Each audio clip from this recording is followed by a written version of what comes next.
their voter rolls. They paid him $10 million to rebuild their voter rolls. That contract was awarded on December 20th of 2020 to a Pennsylvania firm. And then something happened.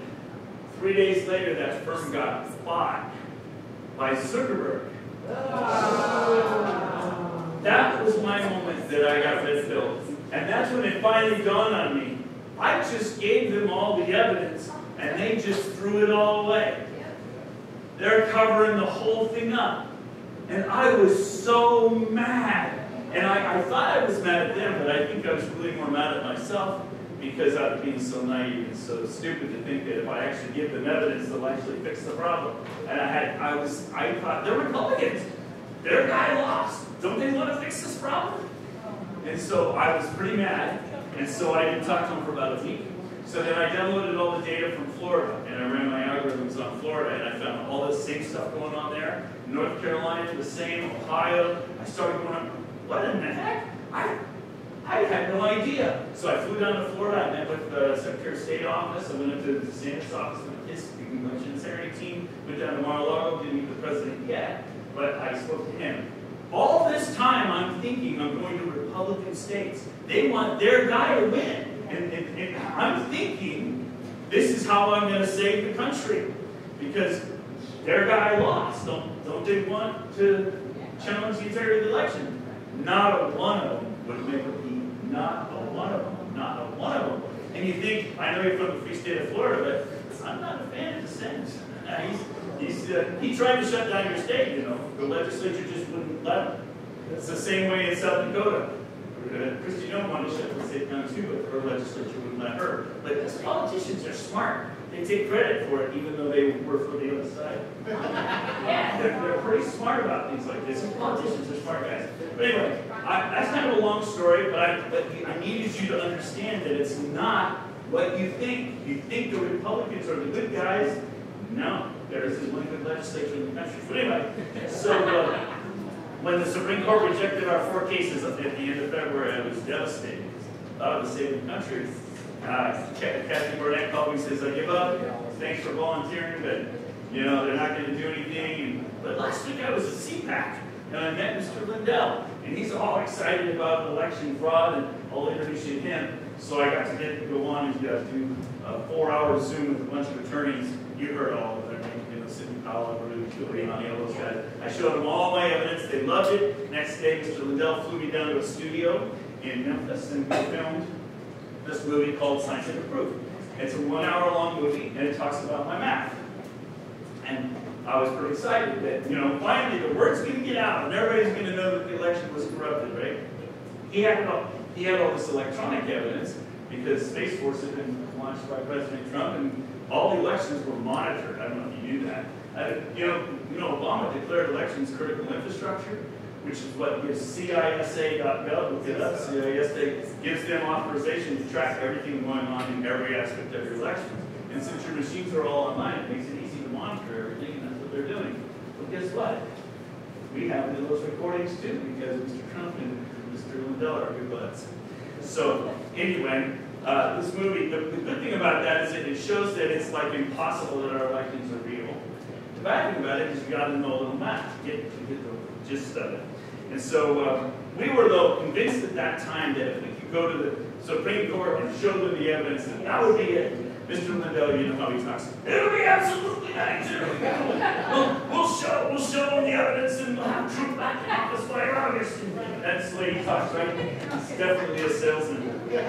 So, you know, and I didn't know better, but I had all the evidence, and we were going around the country showing everybody the evidence, and we were thinking we were going to save the country, really. So 2021 was really the year of me thinking that we could save the country with evidence. That's wrong. I had to learn that lesson, and it took me a year to learn that lesson, okay? I was catching on. But the thing is there was a lot of things fueling my thinking. The president asked me to be his keynote speaker for his first rally after being out of office. So I got to stand in front of 21,000 people and show them my math. Okay, so I'm thinking, gee, this is working. We're going to win with math. But I remember walking up to the microphone this day. It was a Saturday afternoon, and it's 80 degrees outside in Wilmington, Ohio, and people have been standing there for 6 hours in the hot sun, drinking beer all day, and listening to rock and roll at a drunk rally, and that's a pretty rowdy situation. And I remember walking up to the microphone and thinking, looking at that sea of people and thinking, I just wasted a whole week of my life because I'm going to try to teach these people math. I prepared all this really good presentation, right? But I got to tell you, it was very successful. As soon as I was about halfway through my talk, you could hear a pin drop. They were hanging on my every word. It's like the best math class of my life. It was amazing. And the next day, they made memes about me. And so the good thing is that people were understanding what I was saying, but the bad thing is that I thought I could win that way. So I was running around the country teaching everybody math. And I don't think I really caught on until November, December, when the Supreme Court rejected our case. And I'm like, well, we're not winning with the evidence here. And so I kind of started second-guessing myself and coming up with new strategies. But, you know, Mr. Lindell had the CyberSymposium. Oh, this is actually the New Yorker describing my work. You can tell it's very effective. But Mr. Lindell had the CyberSymposium where he showed the electronic evidence. A year later, you can see we're focused on the machines. And then a year ago now, he was finally getting down to the Election Crime Bureau Summit, down to the people. You know, we were learning too. You know, that's really our problem. You know, Plato said the penalty for refusing to get involved in politics, you should end up being governed by your inferiors. Okay? And one of the things I'm running to around the country is we're all waking up, right? But we all have like no experience in politics. Okay? And we have a very shallow bench. We make naive, stupid political errors everywhere we go. I see good, meaning, smart patriots waking up all over the country, but we're like clueless because we've been so disengaged for so long. We don't know what we're doing. We're up against a well-oiled, well-disciplined, decades of practice machine that's taking over our country. And so that's what we're up against. So really, this education idea is exactly right. We have to wake people up and educate them. Fortunately, I see all over the country people waking up. We have Constitution classes happen everywhere. I see a spiritual revival happening everywhere. It's pretty exciting. All right, I think I've given you enough of an introduction.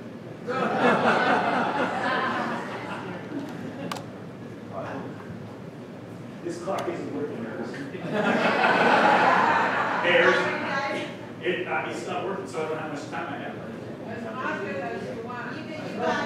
Just 2 hours. 40 minutes. 40 minutes. Yes, and then you have Q&A. And then I have to, okay, good. I'll do my best.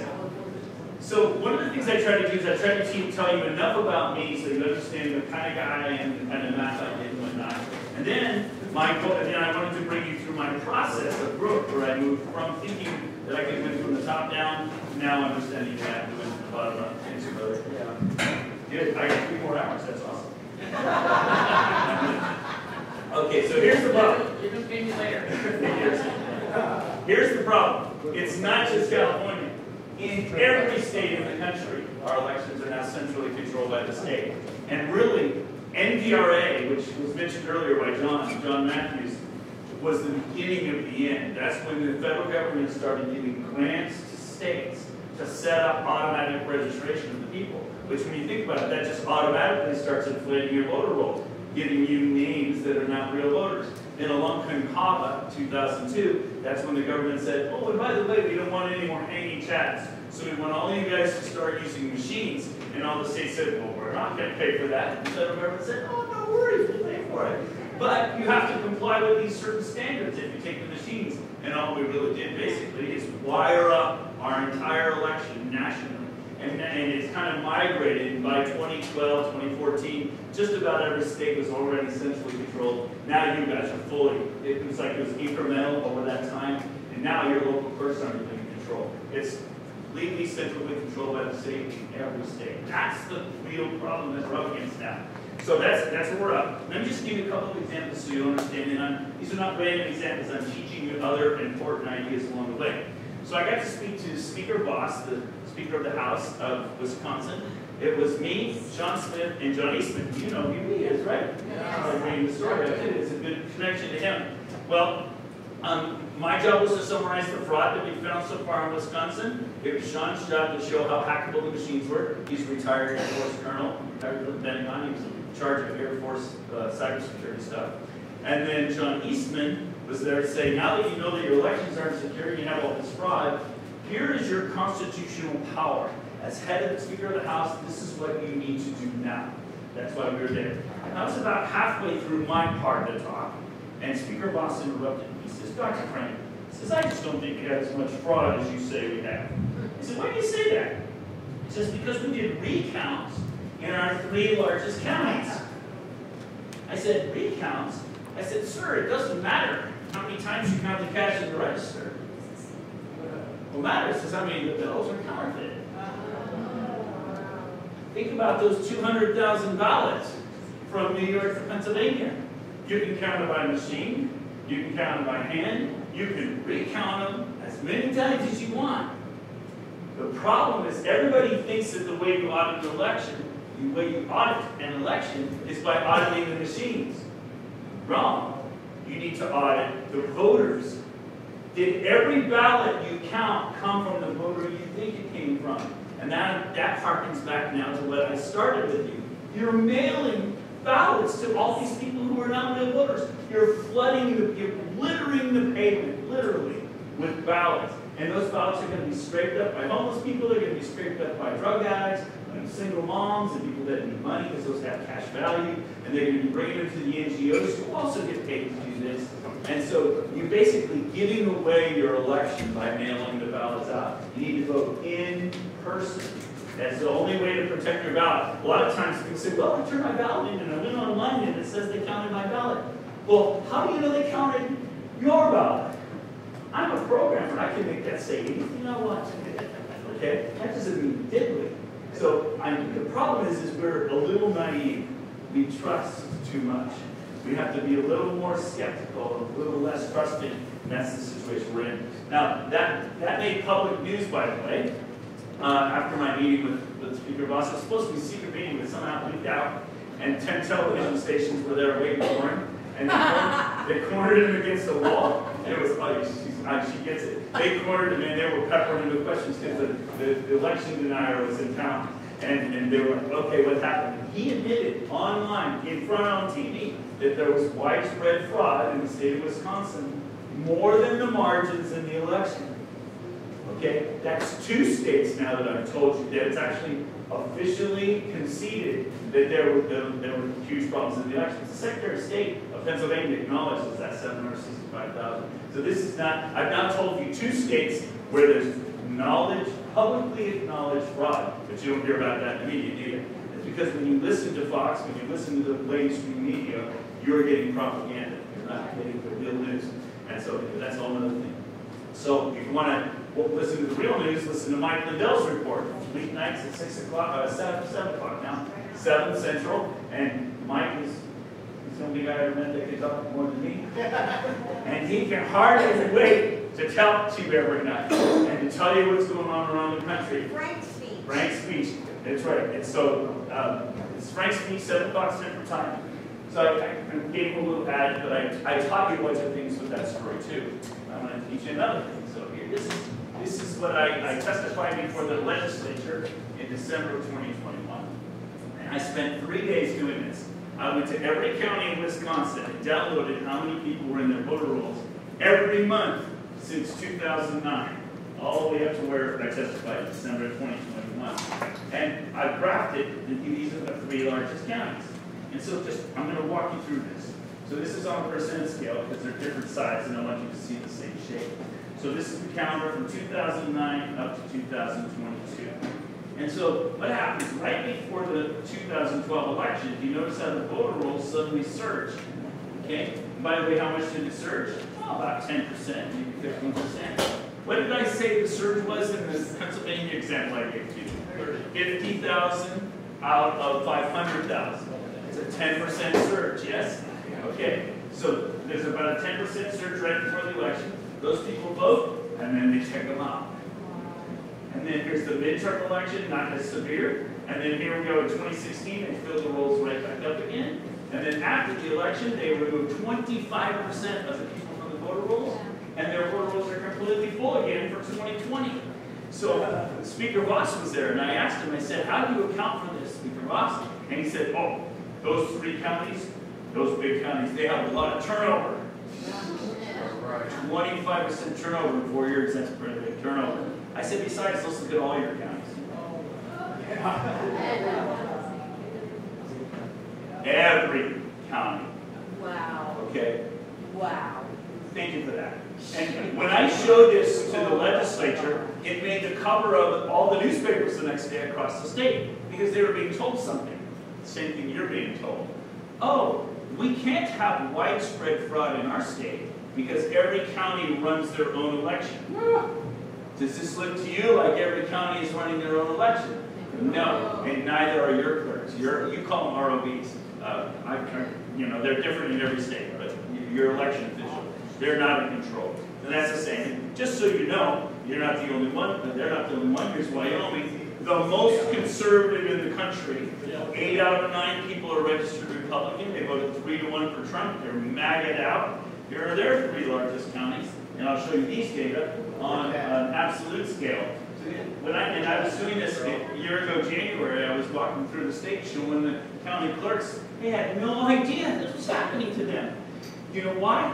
Because they don't download their own rolls and work on their own rolls. All they do is log into the state system and use the state system. They don't even realize this is happening. So I can show you all the counties. You notice it's the same problem in every county there too. So even the most conservative state in the country has this problem. Now they don't all just go up and down like that. That's about 1/3 of the states. The other 2/3 of the states do what we call churn. And a churn means they're adding and removing continuously. And so the number doesn't change a lot. But if you're a programmer like I am, you can do a name-to-name comparison month to month. And you can see how many people are actually being added and removed. And that churn, you have a huge churn problem. And there's a guy up in San Joaquin that he and I have been running on in your state. It's about 40% every 3 years in your state. Your population is changing 40% every 3 years? I don't think so, but that's what your rolls are doing. And what they're doing is they're churning the names, so the total stays about the same, but they're actually removing the people who voted. And so you don't even realize they're cleaning up the evidence after the fact, if that makes sense. That's what's happening. So anyway, I think I've given you a good idea that it's centralized. And I was just describing, here's a visual description of what churn is. Say you have a county with 100 people in it, 10 people move out, 10 people move in. That's called a 20% churn. And 20 changes out of 100. You guys are about 40% over 3 years. And what I did is I ran it for the whole state of Nebraska. And every single county has the same amount of churn, and every county had the same amount of people removed from the rolls. What? Every county in Nebraska? 94 counties? They all changed the same amount? I think so. It's crazy. It's not real, but it's an example, and I could go on, but I don't want to go on. You get the point. Here's the way to prove to your clerk that you're not in control of your own elections. So in 2020, in your state, you had 17,785,151 ballots that were counted, according to the Secretary of State website.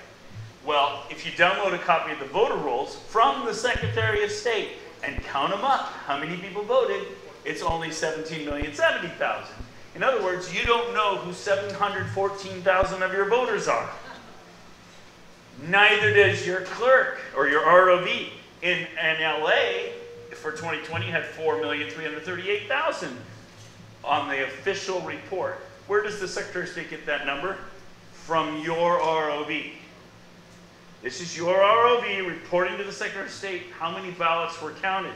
But if you look at the rolls from your own ROV, it's only 4,170,000. In other words, you don't know who 167,000 of the people are who voted in 2020 in your own county.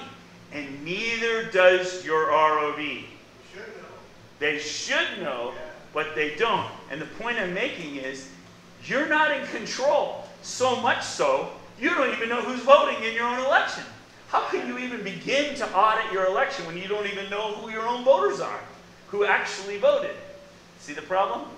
So that's one of the ways I teach I talk to clerks all the time. They're no, we control our rolls. I'll say, well, Tim, give me a list of everybody who voted in the last election. And they can't do it.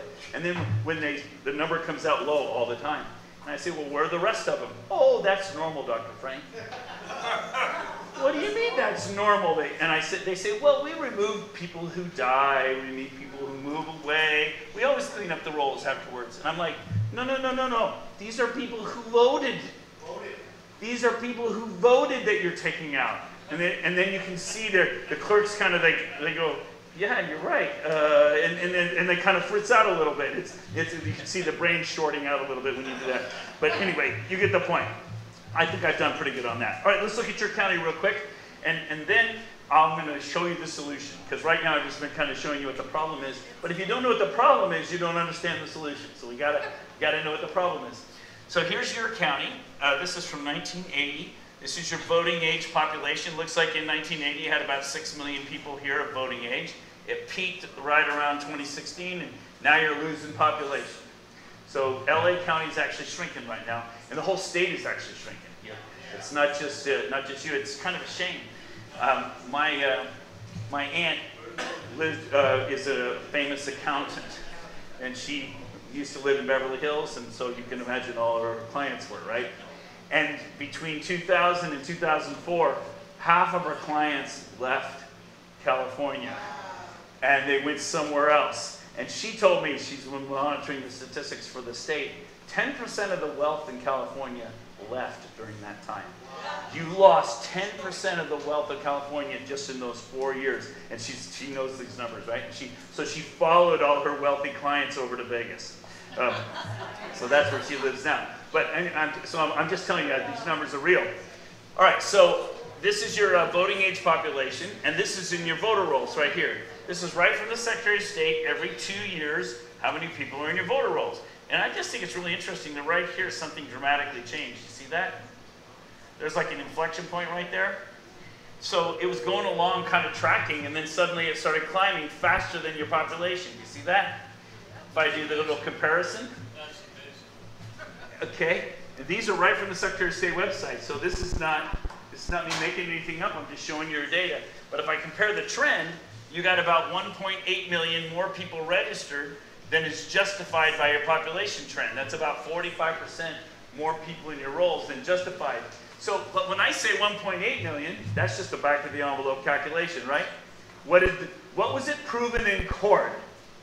1.2 million had to be removed because they didn't meet the minimum federal standards. Well, there are a lot more that should be removed too, but that's the minimum. So my number ain't so far off. It's a good approximation.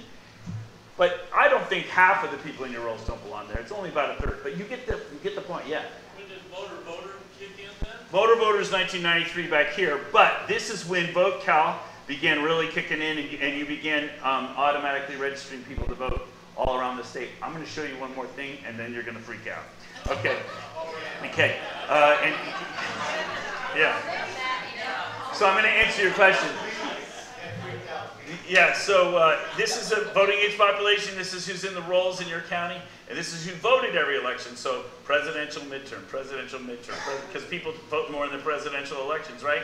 But notice that if they hadn't inflated the voter rolls, you'd have 100% turnout. So one of the things you're going to notice in the newspapers is they report your turnouts as a percentage of registered voters. That number is completely arbitrary. They inflate that number. It doesn't mean anything. They should be comparing it versus the population. Then you'd say, hey, how come we had such a big surge in voting in our county? That would be interesting, huh? But they hide it by inflating the denominator. They make the percentage not change much by increasing the numbers. So there's a lot going on in there. We could talk about that for a long time. But the main problem is, this little blue graph tells you how many people voted in person. So you notice that back in the 90s, most of you were voting in person. And I know in Orange County you have a lot of military, and so there's a significant number of absentee ballots. But then you notice you don't vote in person anymore. And now it's down to zero because you mail ballots to everybody. It's literally 25% in person, 75%. Yeah. Well, wow. So and think about it. You're mailing all those ballots to the people who aren't real. You're just throwing away your election, just giving it to them. It's crazy. All right, so the other thing, and I don't really want to talk about this today, I've talked about it before, but what I've learned is because there's central control, I can go into a state, I can study one county, and what do I mean by that? This is age across the bottom, from birth to 110 years old, and how many people there are of each age. So this is the population of LA, this blue curve, by age. And this is the number of people in 2020 who were in your voter rolls, that black curve. And then this red curve is how many of those people voted in 2020. And if you look at the black curve and the red curve, you notice they're kind of similar. Kind of shockingly similar. Yeah. And if I assume that the ratio between that black curve and the red curve is the same, I can predict every other county in your state to preposterous accuracy. This is called the correlation coefficient, 0.996. If it's a 1, that means my prediction's perfect.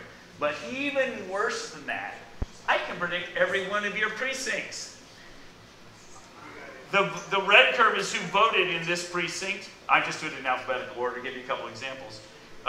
This is by age again across the bottom. The red curve is who voted by age in your county, in that precinct. And the black curve is my prediction.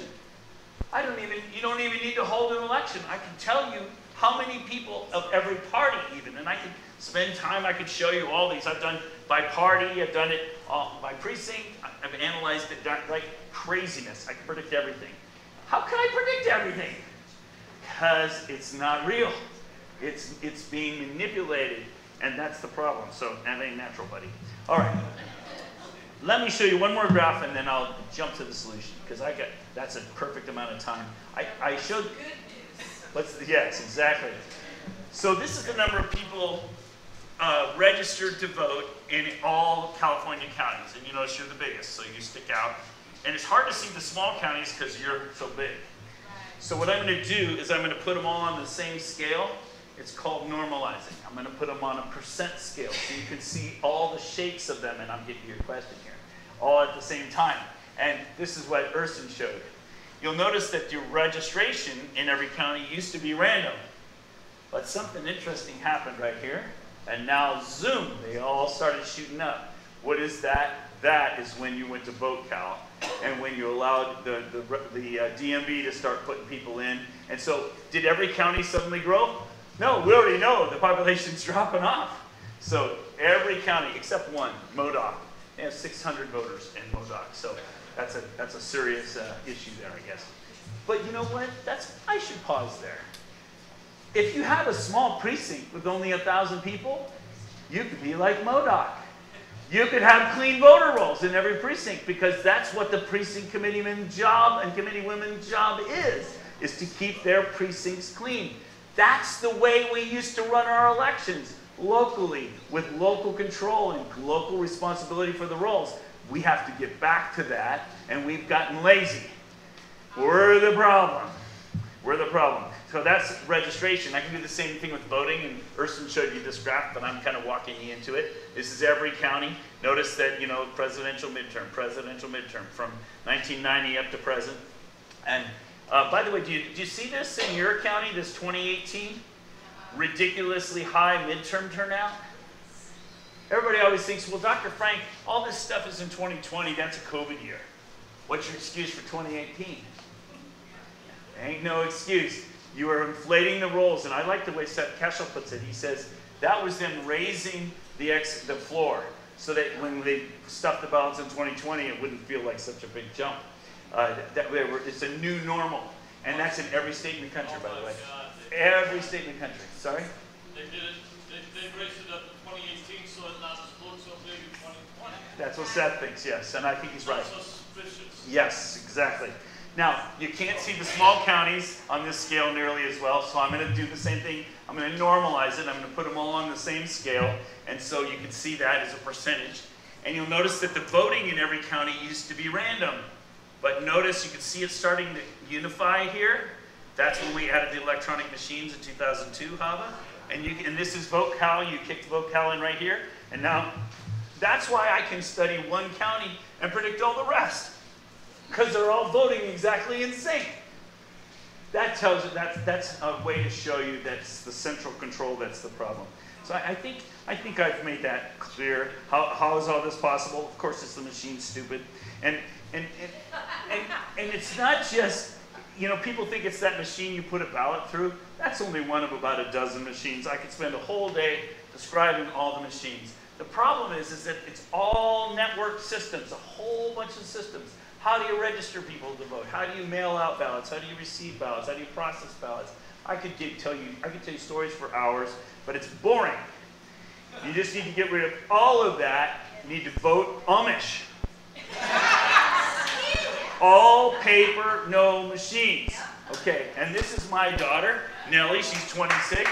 And people always say, oh, we have to have machines for handicapped people. Well, she's handicapped, and she wore her Vote Amish shirt, and she votes just fine on paper. She fills in the bubbles, and she knows all the politicians. We just have one problem when she votes, and that's that she's very proud of it. And she knows exactly what she's doing. And she walks into the voting booth, and she goes, oh, I love Joe! I love John! And she announces every one of her votes to the whole room because so it's not a private ballot for Nellie. But that's kind of, I mean, it's so fun to go to the polls with Nellie because of that. And when you're in the polls, all the people, there are like 50 people in the room, and everybody's got a big, stupid, goofy grin on their face because that is the cutest thing ever, right? It is so cute. And it makes you realize that's what we should be doing. We should be all turning out together and voting together on election day and making sure that everybody's vote counts. That's the way we did it for 200 years, okay? There's no reason why we need to have weeks and weeks leading up and weeks afterwards. All you're doing is giving all those opportunities to steal and change the outcomes. We need to vote in person. Okay, and I got the idea for Vote Amish because in Ohio, 60,000 Amish people came out to vote in 2020 for the first time ever. Why did they come out? Because Governor DeWine was imposing code restrictions on them. And so the pain level got high, so they said, okay, we're going to deal with it, right? When you get pain, you turn out, right? It's good to give you the idea. All of Europe does it in one day. They have paper poll books, paper ballots, everything's transparent. The ballots are tallied by the local precinct workers, and the results are reported that night. All in one day. There's no reason we can't do that except we're just lazy. How is that possible? Yeah, exactly. And it's funny you say that. I was testifying before the Nebraska State Legislature, and the Secretary of State was watching from closed circuit TV, and he came storming into the room. I demand to speak to the legislature. Okay, so he went up to the microphone and he says, you people think you can count this in one day? We'd be counting till Easter. And one of the senators said, but what about Europe? They do it all in one day. It was a great moment. And anyway, this is what I think you ought to do. This is what I think you ought to do in LA right now. Let me show you what it is. So this is, we call it the Cajun clothesline. And what it is we spent $47 at the hardware store. Very fancy equipment here. And 100 clothespins, and the ROV, or your local precinct chair, loads the ballots on. He's deputized. And then you have 6 of your citizens tallying this side of the ballot. In this case, it's a 2-sided ballot. And, you know, a Republican and a Democrat in back, and 3 Republicans and 3 Democrats here. And as the ballots go by, they tally them up by hand. And all of this is being streamed, so everybody can watch this at home on their computer. You can have a camera on both sides. They can keep their own tallies. Everybody at home can keep their own tally. You want to get people to turn out and vote? They get to watch it. It gets them involved and engages people, right? I mean, and people say, well, we can't get volunteers. Are you kidding me? It's easy to get volunteers to count ballots. What's not easy to do is to get people to stand there and look at signatures all day and poll watch. That's like sticking needles in your eyes. Who wants to volunteer for that? But people volunteer for this in droves. So anyway, this is this is a spectacle. Now I'm just going to throw an idea out just for fun. What if you guys set up a couple of tables like this right here in the parking lot, right here, right in the playground? What if you did that and told everybody, bring your ballots here on election day and we'll tally them up together? It's illegal. California has to go by machine. So count it. Count it beforehand. Yes. Yes. And then put it through the machine. Why not? And see what comes out. There you go. They gave you the ballot. They put it in your hand. Why are you giving it back? They gave you the power. What's wrong with you, you compliant person, you? Stop being so compliant. This is your election. Take control of your election. You want to create a scene? They gave you the ballot. If I want, I can show you my ballot. You can show me yours. What's wrong with that? Yeah. And we can count them together. You want to see? And then, by the way, you'll show how quick and cheap and easy it is. Oh, gee, maybe then in the next election, twice as many of the people will come in and bring their ballots in. See where I'm going with this? Why are you giving away control of your election to somebody else? Stop it. This is right out of the art of war. If you in a war, you don't let the enemy choose the battlefield. You choose the battlefield. Anyway, I'm rambling now, and I got to get to the conclusion. All right. So anyway, that's just a crazy idea for you to think about maybe seriously doing. Okay. I'm going to give you the solution now. Now, I don't pretend to be, the wisest guy on the planet. I'm not trying to say I'm the only one with the real solutions. But you know what? I'm a wise guy, yeah. But you know what? The advantage is, I'm the Johnny Appleseed. I'm going around the country cross-pollinating. I'm finding all the best ideas that are being implemented around the country, and I'm sharing those with everybody. And so I've collected those into something I call the 7 steps. 7 steps for taking back our elections. And these are working all over the country. And if you want to form a 7 steps team here, sign up with Urson, sign up with Nettie. We'll form a 7 steps team and we'll get you going. Now, the mistake that I usually make in California is I forget how big you are. And normally when I go around the country, I work on a county level because a typical county is 10, 20,000 people, okay? But you have cities that are that big, okay? But think about Huntington Beach, 400,000 voters. They've taken back control of their municipal elections from the state. The state's screaming bloody murder. Well, what about the neighboring cities? Why don't you, let's get more than one city. And then, just like when the state sued the churches, who won? The churches. Guess what's going to happen again? The state's going to sue the cities, and the cities are going to win. Especially since it says right in their charter in Huntington Beach that they get to run their own elections, right in their own charter. So, you see where this is going, right? So don't leave them out there hanging. Let's get a couple other cities to join in, but okay, I'm off topic. So let me get to the solution here. I just don't want you to think that, I just sat in front of the fireplace one night with my pipe and figured all this out. This is me collecting wisdom and bringing it to you. You got it? All right, so here's the first thing. You have to realize we're at war. And if you don't realize this, you already are losing. You have to realize we're at war. This is the 5th generation war.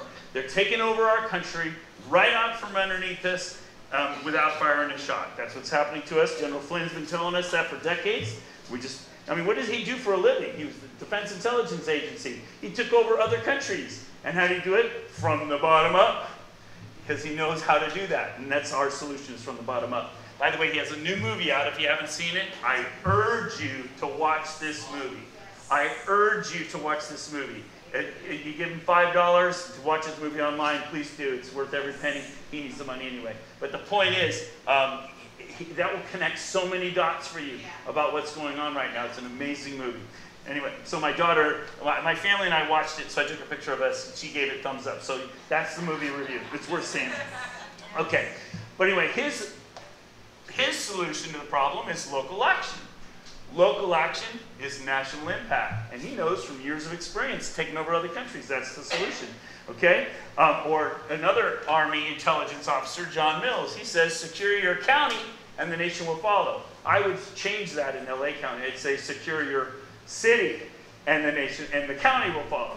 And then the state will follow and then the nation will follow.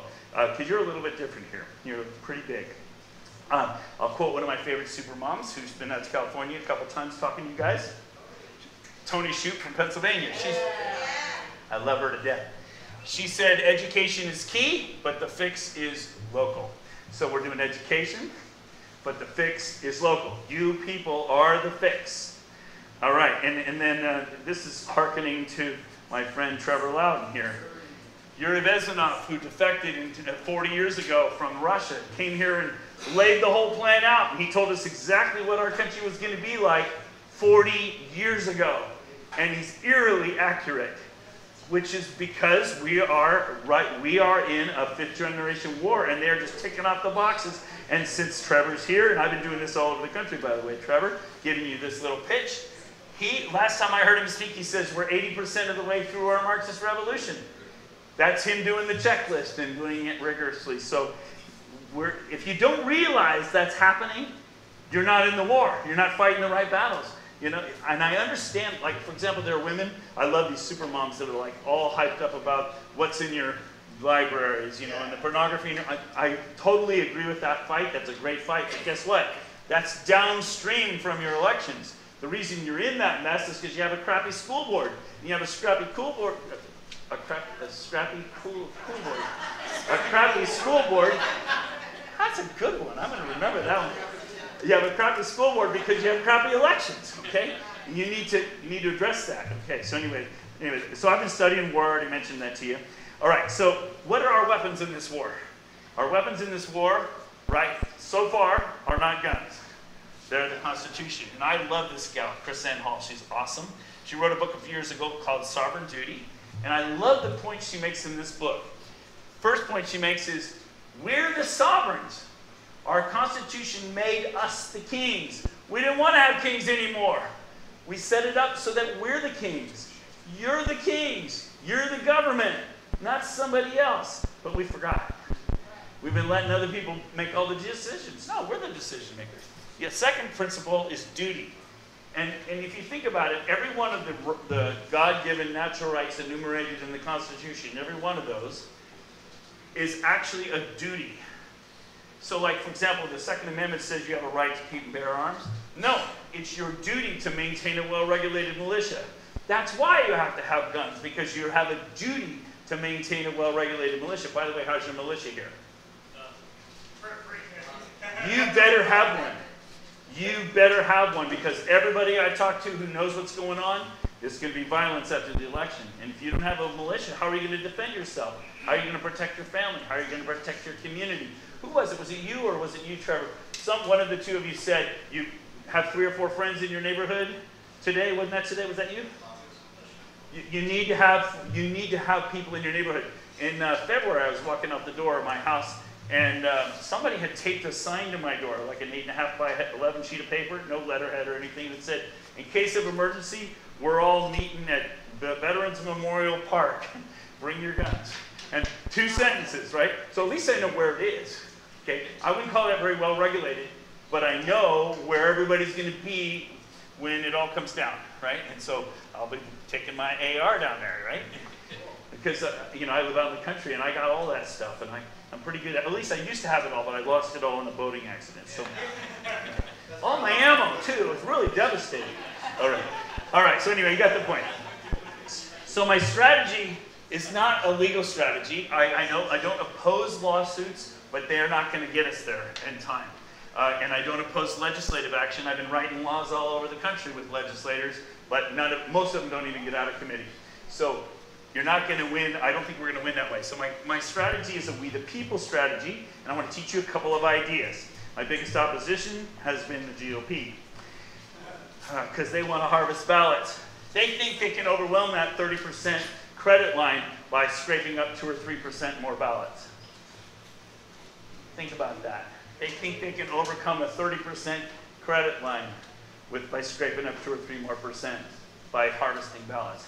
And no, and especially if you vote early, you're just giving away all the information. You're giving them more time to stuff the ballots because they know what they're doing. Anyway, but I like what Albert Einstein says. He says the strength of the Constitution lies entirely in the determination of each citizen to defend it. Only if every single citizen feels duty-bound to do his share in this defense are the constitutional rights secure. Wow. What's that? That's a U.S. Constitution. Yeah. Albert Einstein. Albert Einstein said that. Isn't that cool? Yeah. He understood the power of the Constitution. America is an experiment in self-government. We're the government. We've just forgotten. So we need to start being the government. Who says you can't run your own election? Huh. No one's coming to save us. We're the people we're waiting for. So let me give you a couple of examples. Last year in New Mexico, Governor Grisham got up and said, oh, we had a school shooting. We're going to have a temporary ban on carrying guns in public. Remember that happened last year? So the next day, a Democrat sheriff stood up and said, I'm not enforcing that in my county. Why can he say that? Because it's a constitutional issue and he's the constitutional officer for the county. I'm not enforcing that here. Over the following week, about 70 more sheriffs joined in. But he was the first one to step up, a Democrat, put the Republicans to shame. That's good. So that's called interposition, where the sheriff puts himself between the tyranny of government and the citizens. But you know what? Every one of us is supposed to be interposing on behalf of each other. If I'm walking down the street and this lovely lady's getting molested in the alleyway, what do? Call 911, go back to the hotel. No, I have a duty to interpose. I have a duty to get in and defend her constitutional rights, right? And you would all look at me in a completely different light if I walked away from that situation. I at least got to stand by the side and throw stones, right? I mean, you have to intervene. We have a duty. We have a duty to each other. Okay, so anyway, that's the idea. Next thing is noncompliance. So when the governor said, you can't wear guns in public anymore, all those concealed carry guys, put them on the outside. And so the whole state, everybody started not complying. And what does Jefferson say? If a law is unjust, a man has not only a right to disobey it, he's obligated to disobey it. So when she said something unconstitutional, the people said, in your face, we're not going to comply with your stupid unconstitutional orders. Yes? All right. But here's the third thing, nullification. This is where we fall down. This is where we fall down. So the example in this case is, and I just happened to be there this day last year, it was about a year ago, 50 of the guys put their guns on, and they went and stood on the Capitol steps in New Mexico and said to the governor, here we are, come and take them. Here are guns. And nothing happened because 50 of them did it. Now, what if only one had done it? He'd be arrested in jail, right? 50 of them did it. Now, I just was in New York recently, and when I described this example, their faces went white. He said, oh, Dr. Frank, we couldn't do that here because in our state, we can't even own guns without a permission slip, without a license. And it's like, that's crazy. You've given up your rights.